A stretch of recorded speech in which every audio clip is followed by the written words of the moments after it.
Hello दोस्तों, कैसे हैं आप लोग। आई होप आप सभी अच्छे होंगे। मैं आप सभी का गोविंद गुरु के चैनल पर स्वागत करता हूं। आज मैं आप सभी के लिए 18 नवंबर 2012 का ईबीएस पेपर का एनालिसिस लेकर आया हूं। और हाँ, एक बात और, आप लोग फेसबुक, इंस्टाग्राम और ट्विटर पे मुझे फॉलो कर सकते हैं। टेलीग्राम और व्हाट्सएप से आप लोग जुड़ जाइए। मैं इसका लिंक वीडियो के डिस्क्रिप्शन में दे दूंगा। अगर आप लोगों को मेरा वीडियो पसंद आ रहा है तो लाइक करें, शेयर करें, कमेंट करें और सब्सक्राइब करें, ठीक है। तो चलिए देखते हैं क्वेश्चन नंबर 1 में क्या दिया है। पर्यावरण अध्ययन की कक्षा में संकल्पनाओं को स्पष्ट करने के लिए कविताओं और कहानी कथन का प्रयोग करना डैश सहायता करना है। पाठ को आनंददायी और रोचक बनाने में, स्थानीय एवं वैश्विक स्तर पर संसार की प्रकृति को खोजने और कल्पना करने की योग्यता को बढ़ावा देने में, शिक्षार्थियों में निहित भाषा एवं संस्कृति विविधता का ध्यान रखने में, सही दिशा में विद्यार्थी की ऊर्जा का सरणीकरण करने में। तो इस क्वेश्चन का राइट आंसर ऑप्शन नंबर 2 हो जाएगा। इस क्वेश्चन का राइट आंसर क्या हो जाएगा? इस क्वेश्चन का राइट आंसर ऑप्शन नंबर 2 हो जाएगा, क्योंकि बच्चों को जब आप कहानी और कविताओं के द्वारा पढ़ाइएगा तो बच्चों का कल्पना शक्ति का विकास होगा, उसके सोचने समझने की क्षमता का विकास होगा, ठीक है। तो इसलिए इस क्वेश्चन का राइट आंसर ऑप्शन नंबर 2 हो जाएगा। नेक्स्ट क्वेश्चन पे चलते हैं। क्वेश्चन नंबर 2 में क्या दिया है? सहयोगात्मक अधिगम में पुराने एवं अधिक दक्ष विद्यार्थी छोटे एवं कम कुशल विद्यार्थियों का आकलन करते हैं। ऑप्शन में दे रहा है समूह में द्वंद्व, गहन प्रतियोगिता, उच्च उपलब्धि और स्वगरिमा, उच्च नैतिक विकास। तो इस क्वेश्चन का राइट आंसर ऑप्शन नंबर 3 हो जाएगा, उच्च उपलब्धि और स्वगरिमा।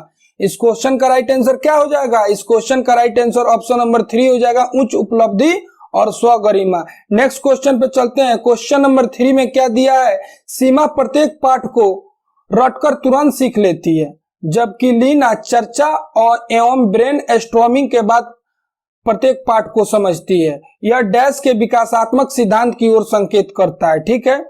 क्या बोल रहा है कि एक सीमा है, पाठ को रटकर सीखती है, लेकिन लीना क्या करती है? चर्चा एवं ब्रेन स्टॉर्मिंग के बाद पाठ को समझती है। तो बोल रहा है कि यह डैश के विकासात्मक सिद्धांत की ओर संकेत करता है, ठीक है। समान से विशिष्ट की ओर, निरंतरता, अंतर संबंधित, व्यक्ति विभिन्नता। तो इस क्वेश्चन का राइट आंसर ऑप्शन नंबर 4 हो जाएगा, व्यक्ति विभिन्नता। देखिए, बच्चे कई तरह के होते हैं, कई तरह के सोचने वाले होते हैं, ठीक है। सबका अलग अलग सोच होता है। तो सीमा क्या है? रटकर सीखती है, लेकिन लीना चर्चा और ब्रेन स्टॉर्मिंग के द्वारा सीखती है। तो क्या है? व्यक्ति विभिन्नता है। ये क्या है? व्यक्ति विभिन्नता है। सभी व्यक्ति अलग अलग सोचने समझने की क्षमता रखते हैं। ऐसा नहीं है कि सभी व्यक्ति एक ही तरह से सोचते हैं, एक ही तरह से समझते हैं, नहीं, सभी का सोचने का समझने का क्षमता अलग अलग है। इसलिए इस क्वेश्चन का राइट आंसर ऑप्शन नंबर 4 हो जाएगा। नेक्स्ट क्वेश्चन पे चलते हैं। क्वेश्चन नंबर 4 में क्या दिया है? निम्नलिखित में से रोग का वह समूह चुनिए जो मच्छर से फैलता है, ठीक है। ऑप्शन देखते हैं। डेंगू, मलेरिया, चिकनगुनिया, मलेरिया, हैजा, मियादी बुखार, मलेरिया, डेंगू, हैजा, मलेरिया, चिकनगुनिया, मियादी बुखार। तो इस क्वेश्चन का राइट आंसर ऑप्शन नंबर 1 हो जाएगा, डेंगू, मलेरिया, चिकनगुनिया। इस क्वेश्चन का राइट आंसर क्या हो जाएगा? ऑप्शन नंबर 1 हो जाएगा, डेंगू, मलेरिया और चिकनगुनिया, ठीक है। नेक्स्ट क्वेश्चन पे चलते हैं। क्वेश्चन नंबर 5 में क्या दिया है? सांप के संदर्भ में सही कथन चुनना है, ठीक है। हमारे देश में केवल 4 तरह के जहरीले सांप पाए जाते हैं, सही बात है, ठीक है। नाग जहरीले सांपों का एक प्रकार है, ये भी सही बात है। जहरीले सांप के 4 खोखले दांत होते हैं। जब सांप किसी व्यक्ति को काटता है तो जहर उनके खोखले दांतों से उसके शरीर में चला जाता है। ये तो बात सही है कि जहर उसके खोखले दांतों से शरीर में चला जाता है, लेकिन उनके 4 खोखले दांत नहीं होते हैं। उनके कितने होते हैं? 2 खोखले दांत होते हैं। इसलिए सी ऑप्शन गलत हो गया, ठीक है। डी पढ़ते हैं। सांप के कांटे की दवाई सांप की जहर से ही बनाई जाती है, ये भी बात सही है। आपको पता है ना, सांप के कांटे की दवाई सांप के ही जहर से बनाई जाती है, जिसको क्या बोलते हैं? सीरम बोलते हैं, ठीक है। क्या बोलते हैं? सीरम बोलते हैं। तो देखिए, सी को छोड़कर बाकी सभी के सभी सही हैं, ए, बी और डी। ए, बी, डी देखिए ऑप्शन नंबर 3 में दिया हुआ है। इसलिए ऑप्शन नंबर 3 राइट आंसर हो जाएगा। नेक्स्ट क्वेश्चन पे चलते हैं। क्वेश्चन नंबर 6 में क्या दिया है, निम्नलिखित में से पेट्रोलियम के सही अभिलक्षण चुनिए। अच्छी गंध का पतला नीला रंगीन द्रव, बिना गंध का गाढ़ा तथा गहरे रंग का तरल, बदबूदार गाढ़ा गहरे रंग का तेल। ठीक है, बदबूदार पतला पीला द्रव। तो इस क्वेश्चन का राइट आंसर ऑप्शन नंबर 3 हो जाएगा, बदबूदार गाढ़ा गहरे रंग का तेल। इस क्वेश्चन का राइट आंसर क्या हो जाएगा, ऑप्शन नंबर 3 हो जाएगा, बदबूदार गाढ़ा गहरे रंग का तेल। देखिए पेट्रोलियम से क्या क्या चीज निकलते हैं, किरोसिन निकलता है, डीजल निकलता है, पेट्रोल निकलता है, मोम निकलता है, उसके बाद मोबिल निकलता है, गिरीस निकलता है, कोलतार निकलता है। ठीक है, ये सब पेट्रोलियम से निकलते हैं। तो आप लोग को ये चीज याद रखना पड़ेगा। ये भी पूछता है कि इनमें से कौन सा पेट्रोलियम से नहीं निकलता है। ठीक है, तो ऐसा क्वेश्चन पूछता है, तो आप लोग अच्छी तरीका से याद रखिएगा। ठीक है, नेक्स्ट क्वेश्चन पे चलते हैं। क्वेश्चन नंबर 7 में क्या दिया है, मधुबनी चित्रों को बनाने के लिए चित्रकारों द्वारा उपयोग किए जाने वाला रंग होता है सोने चांदी को घोल कर बनाया गया पेंट, पिसे हुए चावल के रंगीन घोल, विशेष प्रकार से बने पोस्टर रंग, अति उत्तम गुणवत्ता के फाइबर पेंट।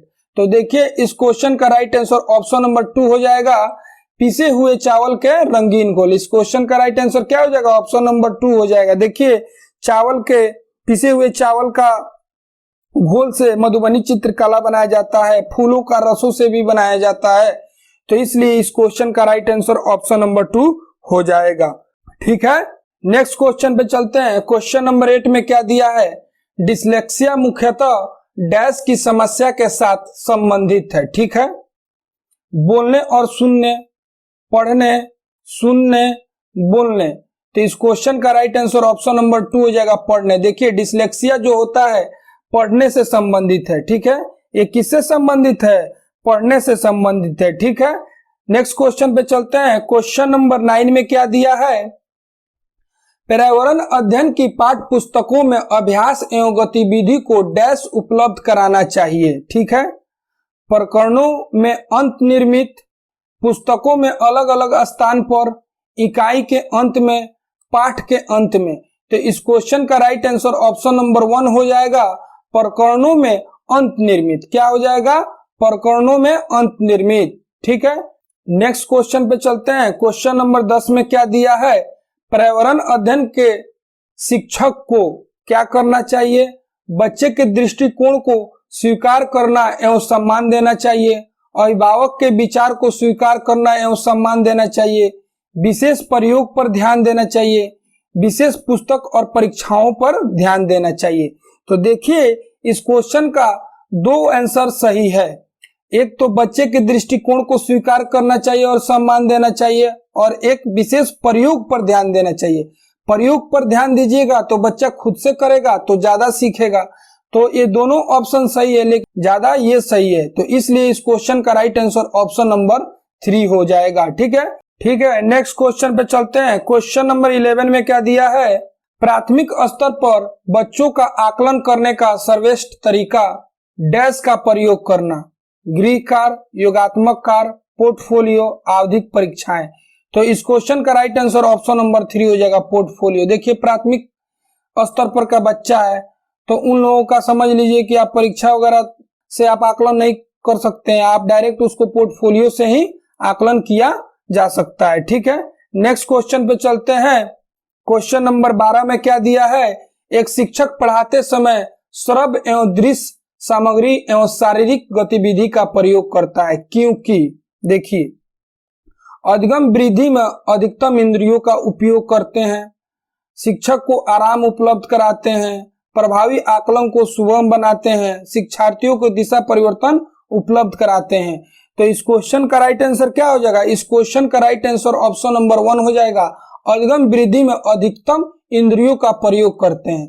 देखिए श्रव्य एवं दृश्य सामग्री से पढ़ाया जा रहा है, यानी क्या पढ़ाया जा रहा है, मल्टीमीडिया कैप्सूल से, मोबाइल, लैपटॉप, प्रोजेक्टर वगैरह से, टीवी, रेडियो वगैरह से पढ़ाया जा रहा है।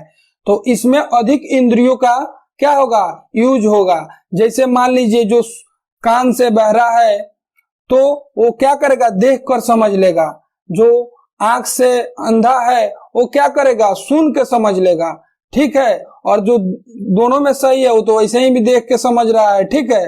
तो इसलिए इसमें अधिक इंद्रियों का क्या है, शामिल है, इसमें अधिक इंद्रियों का प्रयोग हो रहा है, ठीक है। लड़का अधिक इंद्रियों का प्रयोग कर रहा है, इसलिए दृश्य श्रव्य सामग्री बहुत अच्छा होता है बच्चों को पढ़ाने के लिए, ठीक है। तो इसलिए इस क्वेश्चन का राइट आंसर ऑप्शन नंबर 1 हो जाएगा। नेक्स्ट क्वेश्चन पे चलते हैं। क्वेश्चन नंबर 13 में क्या दिया है, डैश के अलावा निम्नलिखित पर्यावरण अध्ययन पढ़ाने की विधियां, सहयोगात्मक अधिगम, निर्देशित खोज, व्याख्यानों द्वारा स्पष्ट करना, समस्या समाधान। तो देखिए इस क्वेश्चन का राइट आंसर ऑप्शन नंबर 3 हो जाएगा, व्याख्यानों द्वारा स्पष्ट करना। देखिए इसके अलावा जो भी है पर्यावरण अध्ययन पढ़ाने की विधि है, ठीक है। आप सहयोगात्मक अधिगम दे रहे हैं, बच्चों को सहयोग के द्वारा पढ़ाया जा रहा है तो बहुत अच्छा है। निर्देशित खोज करवा रहे हैं खोजबीन से, वो भी अच्छा है। समस्या समाधान से भी पढ़ाया जा रहा है तो भी अच्छा है। लेकिन व्याख्यानों द्वारा स्पष्ट कर रहे हैं तो उससे क्या होगा, आप व्याख्या दे रहे हैं, बोल रहे हैं, बच्चा सब सुन रहा है तो उससे ज्यादा वो नहीं सीखेगा। लेकिन आप बोलिएगा कि समूह में काम करो, सहयोगात्मक अधिगम में काम करो, चर्चा करो, 5-10 बच्चे बैठकर एक साथ काम करो तो उससे वो ज्यादा सीखेगा। तो सहयोगात्मक अधिगम हो जाएगा। निर्देशित खोज है, खोजबीन से बच्चा सीखेगा। समस्या समाधान, समस्या उसका समाधान करेगा, उससे बच्चा सीखेगा। लेकिन आप व्याख्यानों द्वारा स्पष्ट करें उससे क्या सीखेगा बच्चा, ठीक है। तो इसके अलावा बाकी सभी के सभी विधियां सही हैं, तो इसलिए इस क्वेश्चन का राइट आंसर ऑप्शन नंबर 3 हो जाएगा। नेक्स्ट क्वेश्चन पे चलते हैं। क्वेश्चन नंबर 14 में क्या दिया है, डैश के अलावा बच्चे के विकास को आकार देने वाले वातावरणीय कारक में निम्नलिखित सभी शामिल है। किसी एक को छोड़कर सभी शामिल है, ठीक है। शिक्षा की गुणवत्ता, पौष्टिकता की गुणवत्ता, शारीरिक गठन, सांस्कृतिक, ठीक है। तो इस क्वेश्चन का राइट आंसर ऑप्शन नंबर 3 हो जाएगा, शारीरिक गठन। देखिए विकास में मान लीजिए कि शरीर का ढांचा कैसा भी हो, लेकिन आप खान पान अच्छा रख रहे हैं, शिक्षा का गुणवत्ता अच्छा रख रहे हैं, आपकी आस पास के जो भी पर्यावरण है सभी सही है, पड़ोसी सब सही से है, ठीक है। तो आपका बच्चे का विकास अच्छे से होगा, ठीक है। तो इसलिए इस क्वेश्चन का राइट आंसर ऑप्शन नंबर 3 हो जाएगा। नेक्स्ट क्वेश्चन पे चलते हैं। क्वेश्चन नंबर 15 में क्या दिया है, कक्षा में एक प्रभावी शिक्षण अधिगम प्रक्रिया होती है जब शिक्षक बच्चों को ज्ञान को पढ़ाई जाने वाली नई संकल्पनाओं के साथ जोड़ने में सहायता करता है। इसके प्रसव में निहित उद्देश्य डैश को बढ़ावा देना, ठीक है। शिक्षार्थी स्वायत्तता, पुनर्बलन, ठीक है। ज्ञान का सहसंबंध और स्थानांतरण, व्यक्तिगत विभिन्नता। तो इस क्वेश्चन का राइट आंसर ऑप्शन नंबर 3 हो जाएगा, ज्ञान का सहसंबंध एवं स्थानांतरण। देखिए कोई बच्चे के पास पुराना ज्ञान है, उसमें नया ज्ञान या संकल्पना को आप जोड़िएगा तो उसका क्या होगा, जो ज्ञान है उस ज्ञान में नया ज्ञान जुटने से क्या होगा, सहसंबंध में स्थानांतरण हो जाएगा, ठीक है। ज्ञान का संबंध एवं स्थानांतरण, इसलिए इस क्वेश्चन का राइट आंसर ऑप्शन नंबर 3 हो जाएगा। नेक्स्ट क्वेश्चन पे चलते हैं। क्वेश्चन नंबर 16 में क्या दिया है, रोहन के विद्यालय में एक विज्ञान प्रदर्शनी का आयोजन किया गया, ठीक है। क्या हो रहा है, रोहन का जो विद्यालय है उसमें विज्ञान प्रदर्शनी का आयोजन किया जा रहा है। इसका आयोजन एक उद्देश्य के साथ किया गया, आपके विचार में कौन सा उद्देश्य सर्वाधिक उपयुक्त है, ठीक है। विद्यालय का नाम प्रसिद्ध करना, देखिए नाम प्रसिद्ध करने के लिए तो प्रदर्शनी वगैरह नहीं किया जाता है। अभिभावक को संतुष्ट करना नहीं, देखिए माता पिता को भी संतुष्ट करने के लिए कोई प्रदर्शनी नहीं किया जाता है। विभिन्न व्यवसायों के लिए विद्यार्थी को प्रशिक्षित करना, विद्यार्थी के लिए सृजनात्मक माध्यम उपलब्ध कराना, देखिए ये भी नहीं होगा, विद्यार्थी के लिए सृजनात्मक माध्यम उपलब्ध कराना, ठीक है। बच्चा क्रिएटिविटी कर रहा है, बच्चा कुछ बना रहा है, कुछ रोबोटिक्स में दिमाग लगा रहा है, कुछ गाड़ी वगैरह कार वगैरह टेक्नोलॉजी में दिमाग लगा रहा है, अपना क्रिएटिविटी लगा रहा है, सृजनात्मकता लगा रहा है, ये चीज लगा रहा है, तो उससे मतलब क्या होता है, बच्चे का बहुत ज्यादा विकास होता है। माता पिता का संतुष्टि से कोई मतलब नहीं है, विद्यालय के नाम से कोई मतलब नहीं है, उस प्रदर्शनी लगाने से मतलब उसके व्यवसाय में कोई बड़ा मतलब उपलब्धि मिल जाए, इससे भी कोई मतलब नहीं है। मेन उपलब्धि है क्या कि बच्चा क्रिएटिविटी करने लगेगा, बच्चा का सोचने समझने की क्षमता बढ़ने लगेगा, बच्चा खोजने लगेगा। ठीक है, तो इसलिए इस क्वेश्चन का राइट आंसर ऑप्शन नंबर 4 हो जाएगा। नेक्स्ट क्वेश्चन पे चलते हैं। क्वेश्चन नंबर 17 में क्या दिया है, कासा के विषय में जिसका उपयोग गोलकुंडा के किले में मिली तोपों में किया गया था, सही कथन चुनिए। कासा तांबा तथा टीन मिश्र धातु है। कासा तांबा और प्लेटिनियम की मिश्र धातु है। कासा एक तत्व है। कासा तांबा और जस्ता की मिश्र धातु है।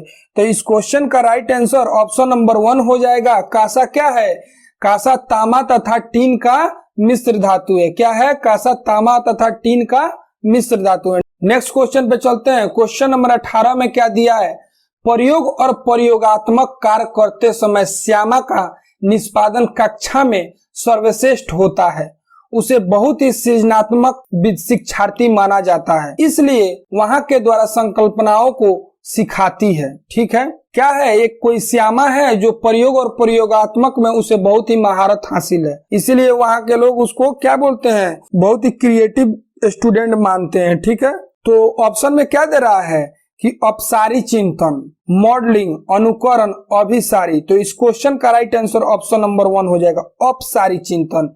देखिए, अपसारी मतलब होता है ऊपर, अप मतलब ऐसे याद रखिए, जो अप है ना ये ऊपर, क्या है, ऊपर, अप मने ऊपर, अप मने क्या हो जाएगा, अप मने ऊपर।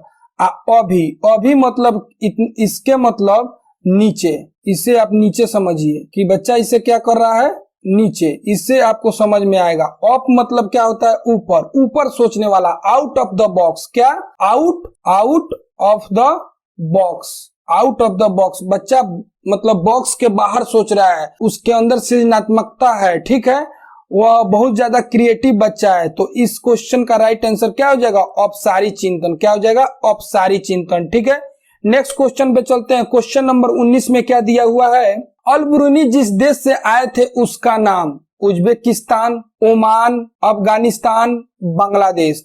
तो इस क्वेश्चन का राइट आंसर क्या हो जाएगा, ऑप्शन नंबर 1 हो जाएगा, उज्बेकिस्तान। अल ब्रूनी कौन थे, जो भारत के इतिहास के बारे में बताए हुए थे। बहुत ही इंपॉर्टेंट क्वेश्चन है, इसको भी आप लोग VVI में लिखिए और इसको ध्यान से ये रट के रखिएगा, याद करके रखिएगा। ये क्वेश्चन बार बार पूछता है कि अल ब्रूनी कौन थे, तो अल ब्रूनी उज्बेकिस्तान से आए थे, वो भारत के इतिहास के बारे में बहुत सारा बातें बताए हैं। ठीक है, नेक्स्ट क्वेश्चन पे चलते हैं। क्वेश्चन नंबर 20 में क्या दिया है, नीचे दिए गए एक्सप्रेस ट्रेन की मार्ग के लिए रेलवे टाइम टेबल का कुछ अंश दिया गया है। ठीक है, यहाँ पे क्रम संख्या है, स्टेशन का नाम है, पहुंचने का समय है, प्रस्थान का समय है, दूरी और दिन। ठीक है, समझ रहे हैं, सूरत, वलसाड़, भिवंडी, मांडगांव। ठीक है, टाइमिंग भी दे दिया है। पूछ रहा है क्या, उपरोक्त सूचना के आधार पर सूरत और मंडगांव के बीच दूरी तथा ट्रेन द्वारा इस दूरी में तय करने में लगा समय, दूरी भी बताना है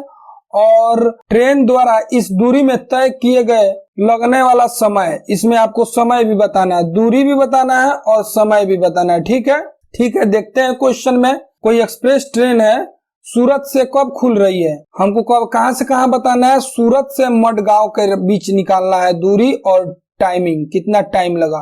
तो सूरत में देखिए ट्रेन पहुंच रही है 16:15 में और सूरत से खुल कब रही है 16:20 में, और मंडगांव कब पहुंच रही है 7:35 में। 16:20 मतलब क्या हुआ, 12 और 4 16, यानी 4:20 पर वो खुल जा रही है, कहां से, सूरत से, और पहुंच कितने बजे रही है 7:35 पे। ठीक है, बहुत ही आसान क्वेश्चन है। सबसे पहले क्या करते हैं कि ये 4:20 है, तो इसको 12 बजे से हम घटा लेते हैं। ठीक है, कितना हो रहा है, 12 बजे में 4:20 आप घटाइए, तो यहाँ पे क्या कीजिए, 1 घंटा इसको इधर दे दीजिए, तो ये 11 बज जाएगा और यहाँ पे हो जाएगा 60। तो 60 में से 20 गया, यहाँ पे बच जाएगा 40 और यहाँ पे बच जाएगा 7 4 11, 7 घंटा कितना हो जाएगा 40 मिनट। और 12 बजे के बाद कितना टाइम लग रहा है 7 घंटा 35 मिनट। तो आप 7 घंटा 35 मिनट इसमें जोड़ दीजिए, क्या हो जाएगा 40 गो 35 गो 75 गो, और इधर बच जाएगा कितना 7 7 14, इधर बच गया 14। ठीक है, तो 14 है तो 14 है तो इधर 75 है, ठीक है। तो 75 को हम लोग मिनट में तो 75 आता नहीं है, तो इसमें से 60 मिनट इधर दे दिए जाएगा। तो 14 को कर दीजिए 15 घंटा, और 75 में यहाँ कितना हो जाएगा 15, 60 15 75 हो जाएगा। तो 15 घंटा 15 मिनट। देखिए 15 घंटा 15 मिनट किसने में दिया है, तो 15 घंटा 25 मिनट, 15 घंटा 30 मिनट, 15 घंटा 20 मिनट, 15 घंटा 15 मिनट इसी में है। इसलिए इस क्वेश्चन का राइट आंसर क्या हो जाएगा, ऑप्शन नंबर 3 हो जाएगा। फिर भी हम लोग किलोमीटर में भी निकाल लेंगे। टोटल यहाँ पे मनगांव का जो दूरी दिया है 1509, कितना दिया है 1509, ठीक है। और सूरत का दूरी कितना दिया है 530, तो 530 यहाँ घटा देंगे, ठीक है। घटाइए, यहाँ पे 9 का 9 हो जाएगा, 10 में से 3 गया 7 हो जाएगा, और यहाँ पे बच जाएगा कितना, यहाँ पे बच जाएगा 4, और नीचे 5 है। 14 में से 5 गया, 9 5 14, तो 979 किलोमीटर 15 घंटा 15 मिनट। तो ऑप्शन नंबर 3 इसका राइट आंसर हो जाएगा। नेक्स्ट क्वेश्चन पे चलते हैं। क्वेश्चन नंबर 21 में क्या दिया है, एक पब्लिक स्कूल में प्रत्येक छात्र में लगभग 2 से 3 बच्चे विशेष आवश्यकता वाले हैं, ठीक है। कुछ बच्चे शारीरिक और मानसिक रूप से विकलांग हैं। ये बच्चे अन्य बच्चों के साथ उसी कक्षा में एक साथ पढ़ते हैं। उपरोक्त पब्लिक स्कूल निम्न में से किसका अनुपालन कर रहा है, ठीक है। समवयस्क शिक्षा, प्रतिपूरक अधिगम, सतत एवं व्यापक मूल्यांकन, समावेशी शिक्षा। तो किसका अनुपालन कर रहा है, तो समावेशी शिक्षा का अनुपालन कर रहा है। एनसीएफ 2005 किसका वकालत करता है, एनसीएफ 2005 समावेशी शिक्षा का वकालत करता है। किसका वकालत करता है, समावेशी शिक्षा का वकालत करता है, ठीक है। किसका वकालत करता है, समावेशी शिक्षा का वकालत करता है एनसीएफ 2005। एनसीएफ 2005 यह बताता है कि कोई भी बच्चा हो मानसिक रूप से या शारीरिक रूप से विकलांग हो तो एक ही कक्षा में पढ़ेगा। उनके लिए कोई विशेष विद्यालय नहीं बनाया गया है, चाहे उनको विशेष विद्यालय में नहीं भेजना है, उसी कक्षा में पढ़ाना है आम विद्यार्थियों के साथ, ठीक है। तो ये समावेशी शिक्षा का वकालत कर रहा है, अनुपालन कर रहा है, ठीक है। नेक्स्ट क्वेश्चन पे चलते हैं। क्वेश्चन नंबर 22 में क्या दिया है, घर्षण के विषय में चर्चा करते समय एक शिक्षक ने इस संकल्पना की व्याख्या करते हुए बहुत से उदाहरण दिए। इनमें से कुछ ऐसे उदाहरण जिसमें घर्षण हमारे दैनिक जीवन में उपयोगी उस शिक्षक ने कक्षा में दिए गए नीचे दिए गए हैं, ठीक है। यहाँ पे कुछ मिसप्रिंटिंग है, ठीक है। तो घर्षण के बारे में बताया जा रहा है, ठीक है। अब क्या दिया है, ए में हम पेन की नोक और कागज के बीच घर्षण होने के कारण लिख पाते हैं, ये बात सही है। हम फर्श पर अपने पैर और फर्श के बीच घर्षण के कारण हम चल पाते हैं, ये भी बात सही है। ऊर्ध्वाधर ऊपर फेंकी गई कोई गेंद घर्षण के कारण हमारे पास वापस लौट आती है। देखिए ये तो नहीं होगा, ये तो गुरुत्वाकर्षण बल के कारण कोई गेंद ऊपर जाती है तो अपने पास लौट आती है। ये तो घर्षण के कारण ऊपर जाने वाला कोई भी चीज नीचे आता है, ये घर्षण के कारण तो होता नहीं, ये तो गुरुत्वाकर्षण बल के कारण होता है। डी में क्या दे रहा है, घर्षण के कारण हम किसी गतिशील वाहन को ब्रेक लगाकर रोकते हैं, ये भी बात सही है। तो यानी कि इसका सी गलत है, बाकी ए बी और डी सही है। ए बी डी देखिए किसमें दिया हुआ है, तो सी इसमें भी दिया, ये गलत है। सी इसमें भी दिया, ये भी गलत है। ए बी डी ये भी सी दिया हुआ है, इसमें भी गलत है। तो इसका राइट आंसर ऑप्शन नंबर 2 हो जाएगा। इसका राइट आंसर क्या हो जाएगा, ऑप्शन नंबर 2 हो जाएगा, ए बी डी, ठीक है। नेक्स्ट क्वेश्चन पे चलते हैं। क्वेश्चन नंबर 23 में क्या दिया है, नेक्स्ट क्वेश्चन पे चलते हैं। क्वेश्चन नंबर 23 में क्या दिया है, एक पश्मीना शाल लगभग साधारण स्वेटर के बराबर गर्म होता है तथा एक साधारण पश्मीना शाल को बुनने में हेतु घंटों का समय लगता है, ठीक है। तो देखिए 6 स्वेटर, यहाँ क्या पूरा है, साधारण स्वेटर के बराबर 6 स्वेटर 200 घंटा, 10 स्वेटर 200 घंटा, 10 स्वेटर 250 घंटा, 6 स्वेटर 250 घंटा। तो इस क्वेश्चन का राइट आंसर ऑप्शन नंबर 4 हो जाएगा। 6 स्वेटर के बराबर वो गर्म होता है और इसको बनाने में 250 घंटा लगता है। पश्मीना शाल को बनाने में कितना लगता है, 250 घंटा लगता है। और ये 6 स्वेटर के बराबर गर्म करता है। कितने स्वेटर के बराबर गर्म करता है? तो ये 6 स्वेटर के बराबर गर्म करता है और 250 घंटा लगता है। ये आप याद कर लीजिएगा, 6 स्वेटर के बराबर। कहीं कहीं को किसी किसी बुक में 10 स्वेटर भी दिया हुआ है, तो इसलिए इसको ध्यान से आप लोग याद कर लीजिएगा। 6 स्वेटर के बराबर 250 घंटा लगता है बनने में, ठीक है। नेक्स्ट क्वेश्चन पे चलते हैं। क्वेश्चन नंबर 24 में क्या दिया है? सरिता की शिक्षक उसे विभिन्न सामूहिक गतिविधि में शामिल करती है, जैसे समूह चर्चा, समूह परियोजना आदि। उसकी शिक्षिका सीखने के किस आयाम का अनुगमन कर रही है? क्या कर रही है? अनुगमन कर रही है। प्रतियोगिता आधारित सिखाना, सामाजिक गतिविधि के रूप में सिखाना, मनोरंजन द्वारा सिखाना, भाषा निर्देशित सिखाना। तो इस क्वेश्चन का राइट आंसर क्या हो जाएगा? इस क्वेश्चन का राइट आंसर ऑप्शन नंबर 2 हो जाएगा, सामाजिक गतिविधि के रूप में सिखाना। किस में सिखा रही है? सामाजिक गतिविधि के रूप में सिखा रही है। इस क्वेश्चन का राइट आंसर क्या हो जाएगा? इस क्वेश्चन का राइट आंसर ऑप्शन नंबर 2 हो जाएगा, सामाजिक गतिविधि के रूप में सिखाना, ठीक है। नेक्स्ट क्वेश्चन पे चलते हैं। क्वेश्चन नंबर 25 में क्या दिया है? नेफिथिन्स एक ऐसा पौधा है जो मेढक, कीड़ों मकोड़ों और चूहों को जैसे छोटे जीव अपने अंदर फंसा कर खा जाता है। हमारे देश में यह पाया जाता है, असम में, उड़ीसा में, अरुणाचल प्रदेश में, मेघालय में। तो देखिए, ये हमारे देश में मेघालय में पाया जाता है। जहां नाइट्रोजन की कमी होती है वहां पे ये नेफिथिन्स पाया जाता है। ये ऑस्ट्रेलिया और इंडोनेशिया में भी पाया जाता है, ठीक है। ये कहाँ कहाँ पाया जाता है? तो ऑस्ट्रेलिया में पाया जाता है, इंडोनेशिया में पाया जाता है और मेघालय में पाया जाता है। जहां पे भी नाइट्रोजन की कमी होती है वहां पाया जाता है। ये क्या करता है? मेढक, कीड़े मकोड़े और चूहों को फंसाकर क्या करता है? खा जाता है, ठीक है। इसको हम लोग मांसाहारी पौधा भी बोलते हैं, इसको घटपड़ी पौधा भी बोलते हैं और इसको नेफिथिन्स भी बोलते हैं। तो आप लोग इसके जितने भी नाम हैं वो याद रखिएगा। इसका एक नाम है नेफिथिन्स, मांसाहारी पौधा, घटपड़ी पौधा, ठीक है। ये कहाँ कहाँ पाया जाता है? ये इंडोनेशिया, ऑस्ट्रेलिया, मेघालय में पाया जाता है, ठीक है। और इसमें ये कहाँ उगता है? जहां नाइट्रोजन की कमी होती है वहां ये उगता है, ठीक है। नेक्स्ट क्वेश्चन पे चलते हैं। क्वेश्चन नंबर 26 में क्या दिया है? उसे चुनिए जो अन्न से भिन्न है। ग्रीस, पेट्रोल, कोयला, पैराफिन या मोम। तो अभी पिछले मैं एक क्वेश्चन में पढ़ाया था पेट्रोलियम से क्या क्या निकलते हैं।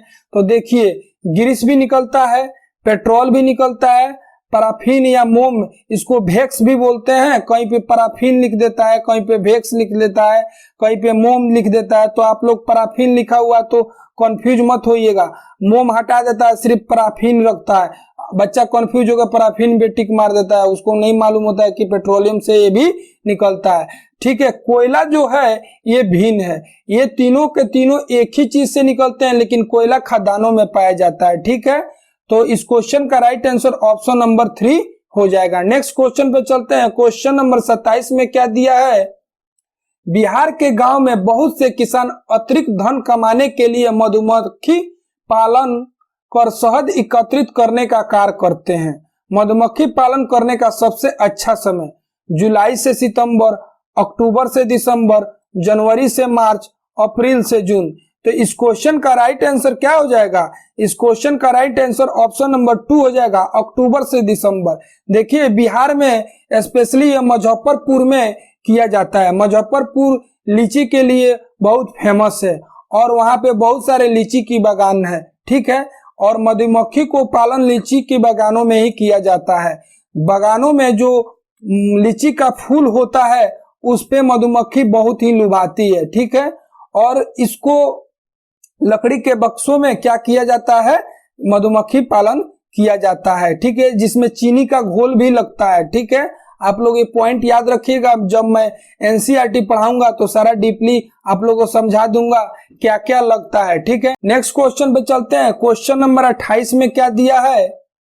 एक ही तरह का फसल बार बार उगाने और बहुत से रसायन का उपयोग करने से मृदा मिट्टी क्या होता है? किसी विशेष फसल के लिए उपयोगी बन जाता है, सिंचाई के लिए उपयुक्त बन जाता है, उपजाऊ बन जाता है, बंजर हो जाता है। तो देखिए, आप एक ही तरह का फसल खेतों में बार बार उगाइएगा और बहुत सारे रसायन का प्रयोग कीजिएगा तो खेत क्या हो जाएगा? वो खेत बंजर हो जाता है। ठीक है, तो क्वेश्चन नंबर 28 का राइट आंसर क्या हो जाएगा? ऑप्शन नंबर 4 इसका राइट आंसर हो जाएगा। नेक्स्ट क्वेश्चन पे चलते हैं। क्वेश्चन नंबर 29 में क्या दिया है? निम्नलिखित में से लेह लद्दाख के मकानों की विशेषता चुनिए। पेड़ के तने से बनी लकड़ी का ढालू छत, निचली मंजिल में कोई खिड़की नहीं, पत्थर मिट्टी और चूने से बने दीवार, लकड़ी के फर्श। ठीक है, तो देखिए इस क्वेश्चन का राइट आंसर क्या हो जाएगा? इस क्वेश्चन का राइट आंसर ऑप्शन नंबर 2 हो जाएगा। ए बी और डी। देखिए, पत्थर मिट्टी और चूने से बने दीवार तो होते नहीं है वहां पे। ठीक है, पेड़ और तने से बनी लकड़ियों का ढालू छत होता है। ठीक है, और निचली मंजिल पर बकरी को रखा जाता है, उसमें कोई खिड़की भी नहीं होता है, लकड़ी का फर्श होता है, लेकिन पत्थर मिट्टी और चूने से बने दीवार ये नहीं होता है। ठीक है, तो इसलिए इस क्वेश्चन का राइट आंसर ऑप्शन नंबर 2 हो जाएगा। ए बी और डी। ठीक है, नेक्स्ट क्वेश्चन पे चलते हैं। क्वेश्चन नंबर 30 में क्या दिया है? तरुण भारत संघ नामक समूह संबंधित है। एक्चुअली उड़ीसा से स्टार्ट हुआ था। क्या दिया है? स्कूल में दोपहर का पका हुआ भोजन उपलब्ध करवाने में, आर्थिक रूप से कमजोर वर्ग के बच्चों के लिए निःशुल्क कोचिंग कक्षाएं चलाने में, पुरानी झीलों पुनः निर्मित करने में, क्या विशेष रूप से समक्ष बच्चों को सिखाने में मदद करने में। देखिए, इस क्वेश्चन का राइट आंसर ऑप्शन नंबर 3 हो जाएगा। पुराने झील पुनः निर्मित करने में। तरुण भारत संघ जो है वो झीलों का मरम्मती वगैरह करवाता है। ठीक है, तो जितने भी पुराने झील पुनः निर्मित करने में इन लोगों का काम होता है। तरुण भारत संघ का किसका काम होता है? तरुण भारत संघ का। ठीक है, तो आज का क्लास हमारा यहीं पे समाप्त होता है। ये यहाँ पे आप लोग का सारा आंसर दिया हुआ है। ठीक है, और मैंने कल भी एक ईवीएस का ही क्लास लिया था, आप लोग उसको भी देख सकते। आप लोग को सीटेट में बहुत ही ज्यादा हेल्प करेगा। ठीक है, तो मिलते हैं फिर किसी दूसरे वीडियो में, तब तक के लिए धन्यवाद।